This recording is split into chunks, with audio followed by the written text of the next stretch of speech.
right, welcome back. Now, let's continue with our top story this morning. The Minister of Public Enterprises, Lynne Brown, appeared before Parliament's Portfolio Committee yesterday to explain the reinstatement of Eskom CEO, Brian Molefe.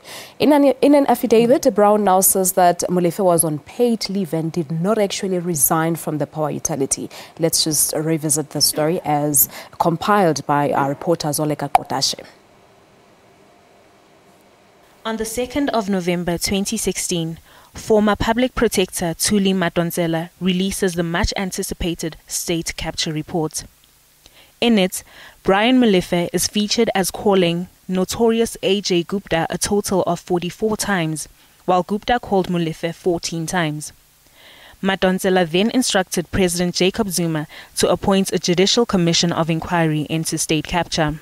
After his implication in the state capture report, a teary-eyed Molefe resigns as Eskom CEO on the 11th of November last year. 30th of November of the same year, Public Enterprise Minister Lynne Brown approves the appointment of Majela Gogo as acting CEO on the basis of the resignation of Brian Molefe.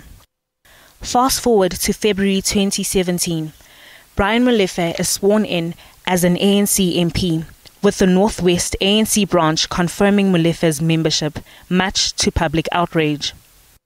On March 30th, South Africa awakens to news of a midnight reshuffle, which saw former Finance Minister Pravin Gordhan ousted and former Home Affairs Minister Malusi Gigaba as the new Minister of Finance. A plot twist from public speculation that Brian Molefe would occupy the position. In April, the Eskom board says it will offer Molefe 30 million rand as a golden handshake, an offer which Public Enterprise Minister Lynne Brown rejects. May saw Molefe's reinstatement as Eskom CEO. The ANC appears vexed at the decision, with spokesperson Zizi Godwa and General Secretary Gwede Mantashe condemning Molefe's reinstatement. Later in May, the Democratic Alliance heads to court to interdict Molefe's reinstatement. Where are we now? The Eskom board claims it made a legal blunder in that Molefe was actually on paid leave. Minister Lynne Brown appears before Parliament's Portfolio Committee to answer questions. Zoleka Qodashe, SABC, Johannesburg.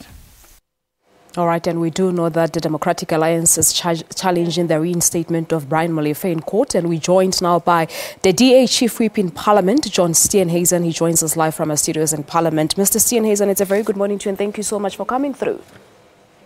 Great, thanks for having me on your show this morning. It's great to be with you and the viewers this morning. Thank you so much indeed. Now, what's the DA's take on the decision taken by Minister Lynne Brown to withdraw from opposing your court application? Well, I think she's withdrawn from opposing Part A of the application. She's pursuing Part B.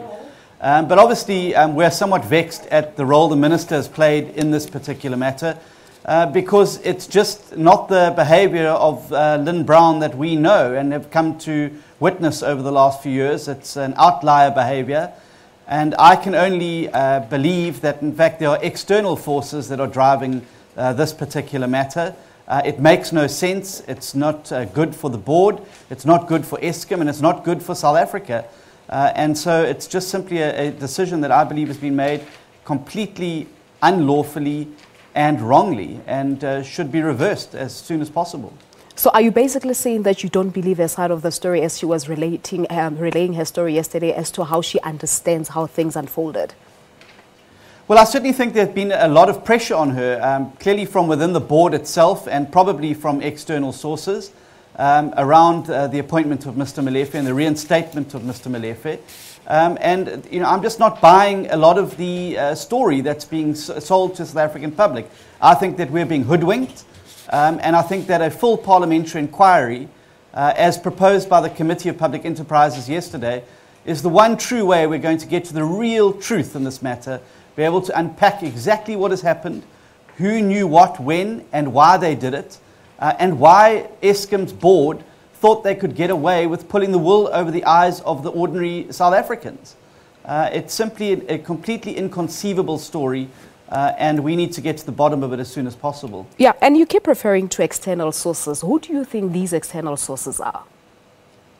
Well, I certainly think that it's pretty obvious when one looks at the media reports around Eskom and the shenanigans involving coal contracts and others. It's very clear the Gupta family are playing a very big role in the decisions of the board of Eskom. And we all know where the Gupta family throw their patronage around. It's around President Jacob Zuma's crony network. And I think that what we're seeing here, as previous Minister Qodashe said yesterday, when you start to join the dots in this whole saga, it starts to paint a really different picture to the one that Eskom's trying to portray. Yeah, as we said, Mr. Steenhuizen, that Part A of this court case, the minister has actually withdrawn her opposition to that particular explanation. Do you perhaps sense a victory on the case? We had the minister yesterday saying that she has actually made a decision to abide by the court's decision on the legality of Mr. Molefe's return to Eskom. Well, her explanation to the committee yesterday was the fact that she said that she's not cited as the responsible party there, so therefore she's agreed to abide by it. But I think that what the minister should rather be doing, rather than opposing this matter in court, is simply doing the right thing and instructing the board that Mr. Molefe should not be reappointed to this position. She could circumvent a very long and expensive court case, and she could start to set things right at Eskom. Mr. Molefe is not a fit and proper person to be the CEO of Eskom. He has a massive cloud hanging over his head arising from the state capture report. He has made zero effort to clear his name. He has not challenged the report in court or the findings of the public protector in this matter, as any person who really felt aggrieved by the findings would naturally do. Therefore, it is my contention, the contention of the Democratic Alliance, that the findings made and the recommendations made by the public protector are in fact truthful. And that's why Mr. Molefe has not headed to court to challenge them. And a whole lot of South Africans were very perplexed yesterday when they heard of the report that Mr. Molefe actually never resigned, but he was on unpaid leave. What do you make of this statement as the DA? It's complete hogwash, and it was exposed for the hogwash it was in the committee yesterday. Even if Mr. Molefe had not given Mr. Ngubane a formal letter of resignation, the moment he got sworn in as a member of parliament, he tacitly resigned as the head of Eskom.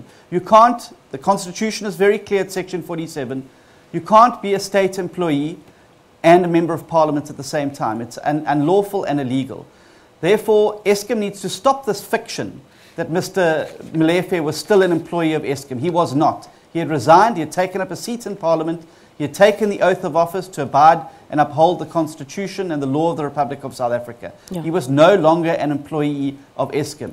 This nonsense about long leave, this nonsense about unpaid leave is a complete fiction created by Mr. Ngubane and the board to try and justify their illegal, unlawful and reckless behavior by appointing an unsuitable person to head Eskom. Now, Part A of the case has been withdrawn, as we said, but Part B remains. What is the way forward, Mr. Steenhuizen? Because currently Brian Molefe reports for duty and the case is before the courts. Well, obviously, we're going to continue with the court case.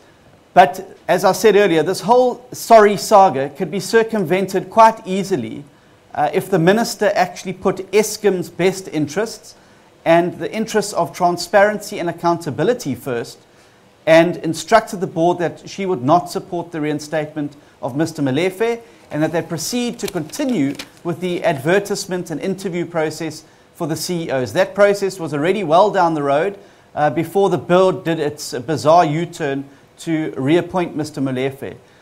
There are plenty of suitable CEOs in South Africa who could do that job and do it well, and who do not have the spectre of these findings and allegations of the public protector hanging over their heads, and were able to put Eskom's best interest first, put the nation's best interest first, and get on with the job of running a parastatal properly. All right, Mr. Steenhuizen, I will leave it at that for this morning, but thank you so much for your time.